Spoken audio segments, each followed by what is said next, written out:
Salut, c'est Trado, content de vous retrouver pour la mise à jour du format gagné en bourse avec des ETF. Si vous découvrez ce format, en fait, il y a deux stratégies. La stratégie de long terme, qui est une stratégie long only, c'est-à-dire qu'on ne fait qu'acheter et on ne vendra que lorsque ce sera vraiment nécessaire, en cas de besoin de libérer les fonds ou préférablement à la retraite ou pour la succession.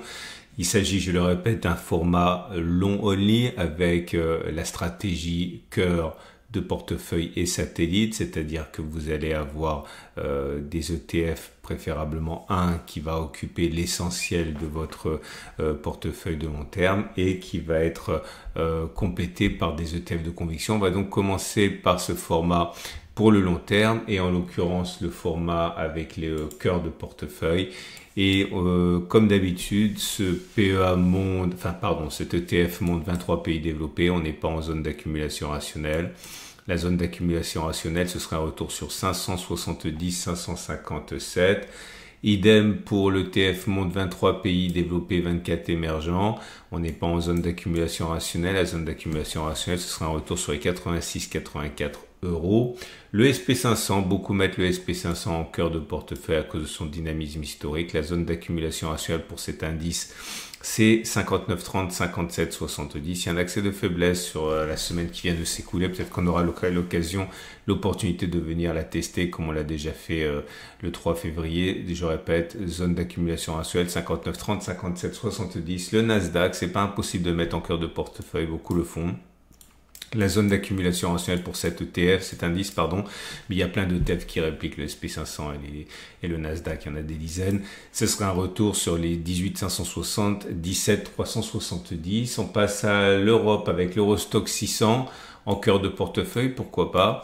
La zone d'accumulation rationnelle pour cet ETF 600 entreprises européennes, c'est un retour sur les 238, 231 euros. Pour l'Eurostock 50 également, on est sur des niveaux historiquement hauts.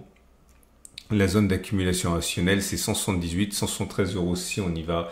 Et le CAC 40, comme d'habitude, parce que certains le font, même si je trouve que c'est un peu dangereux de mettre en cœur de portefeuille. Ça a plus sa place dans les ETF de conviction.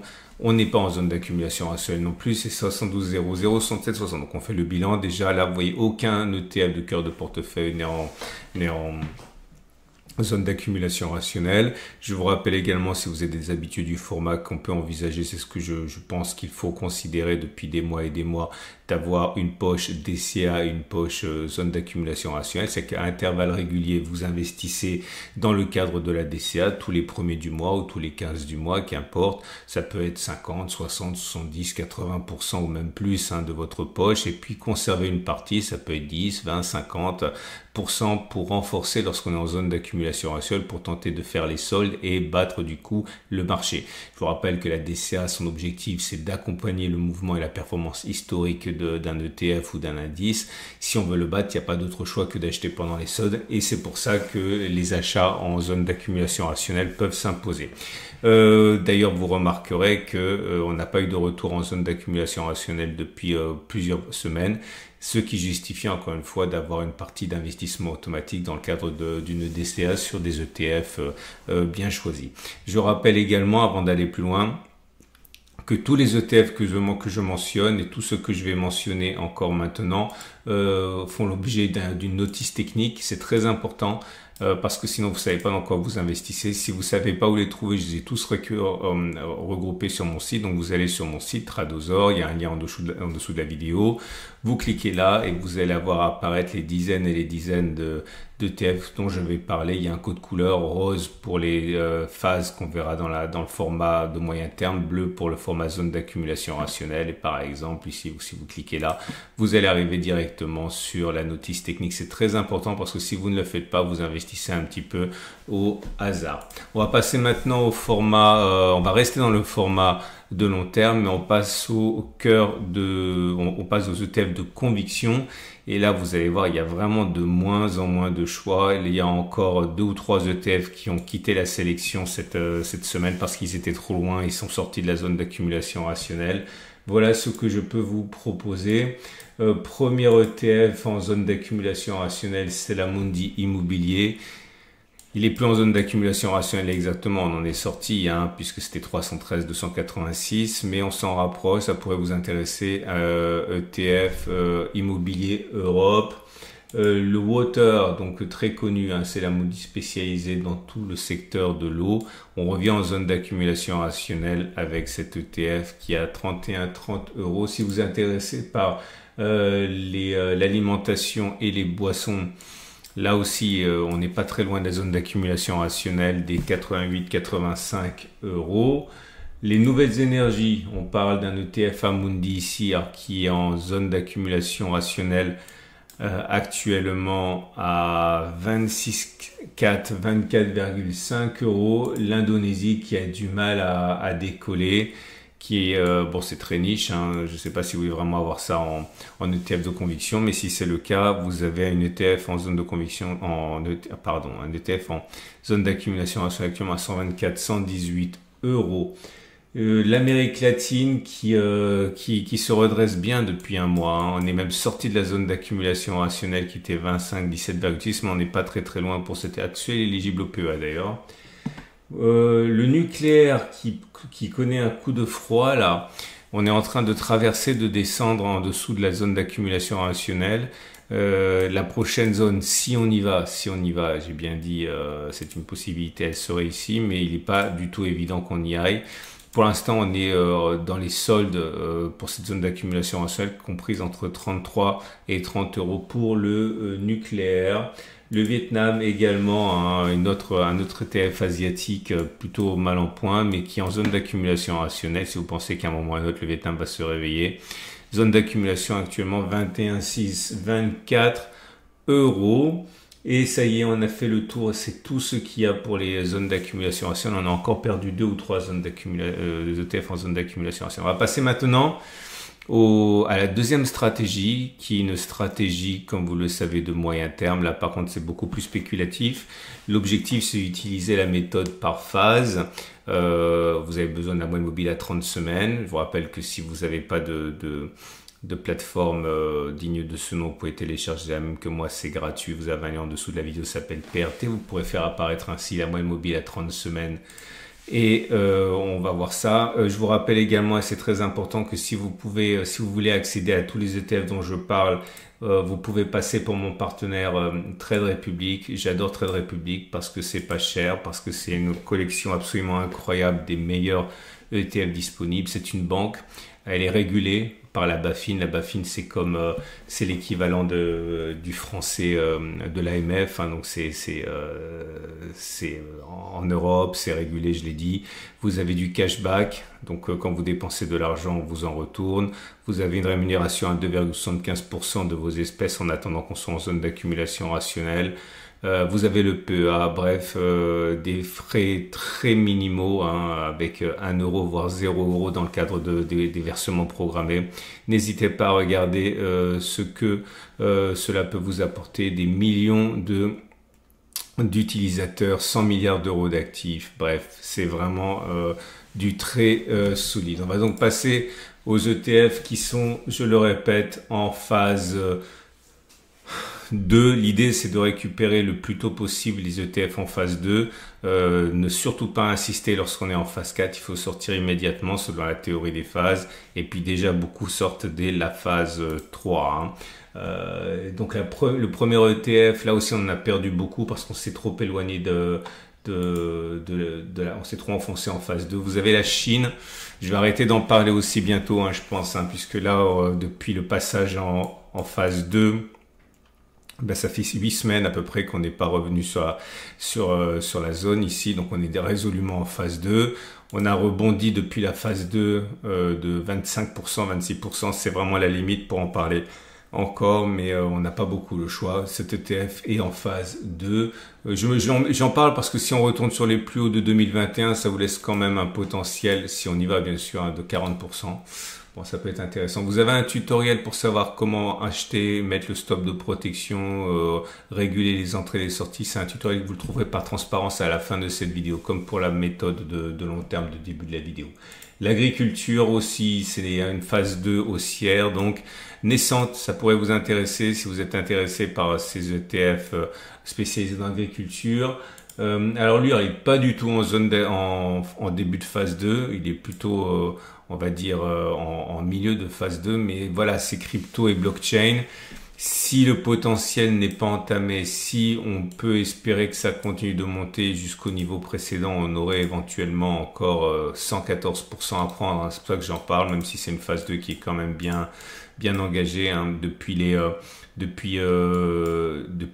moment où on a quitté la zone de phase 1.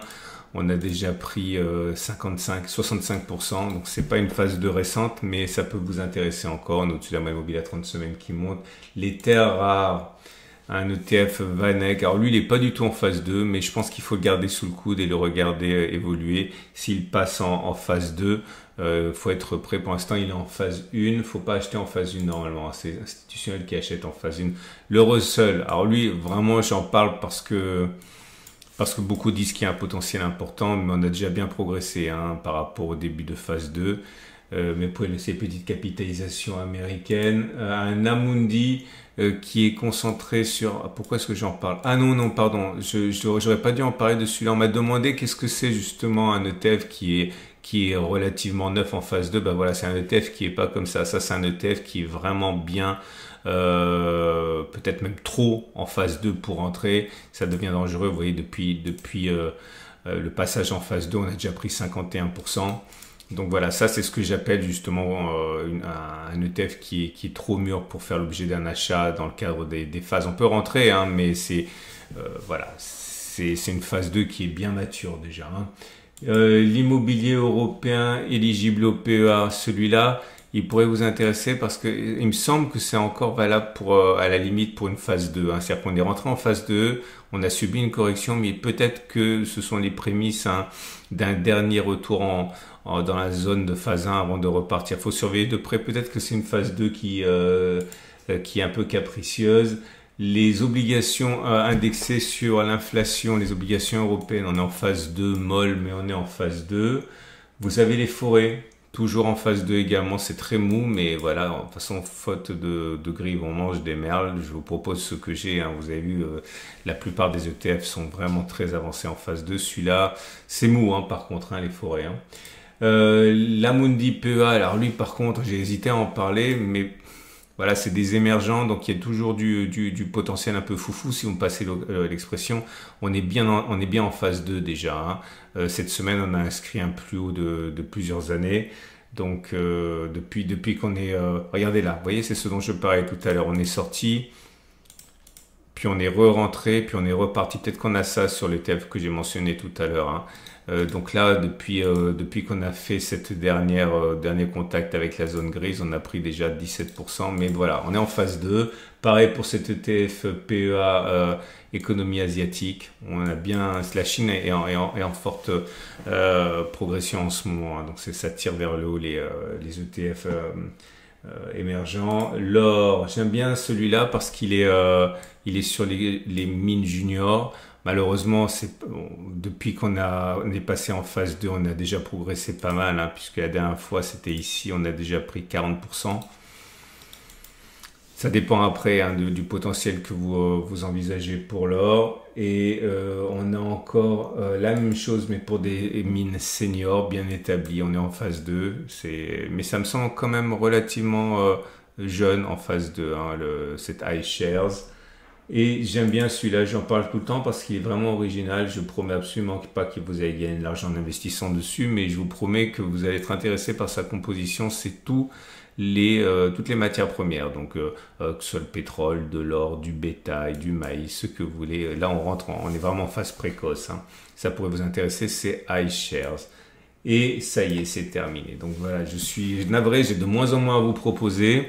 On devrait avoir des opportunités très rapidement si on consolide, avec pas mal de TEF qui reviendront en zone d'accumulation rationnelle. Mais pour ça, il faut attendre que les marchés consolident. Voilà, je vous rappellerai 3 choses. 1, vous pouvez liker et vous abonner.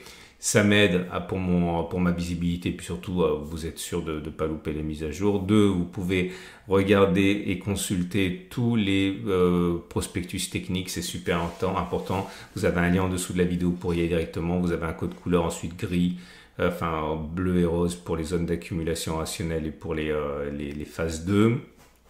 Et puis, bien sûr, mon partenaire Trade Republic, la meilleure, à mon avis, collection d'ETF au meilleur prix pour votre stratégie. Voilà, je vous donne rendez-vous la semaine prochaine pour la mise à jour et tout au long de la semaine dans l'onglet communauté de ma chaîne YouTube pour des alertes, comme il y en a eu 3 ou 4 déjà cette semaine, onglet communauté de la chaîne YouTube.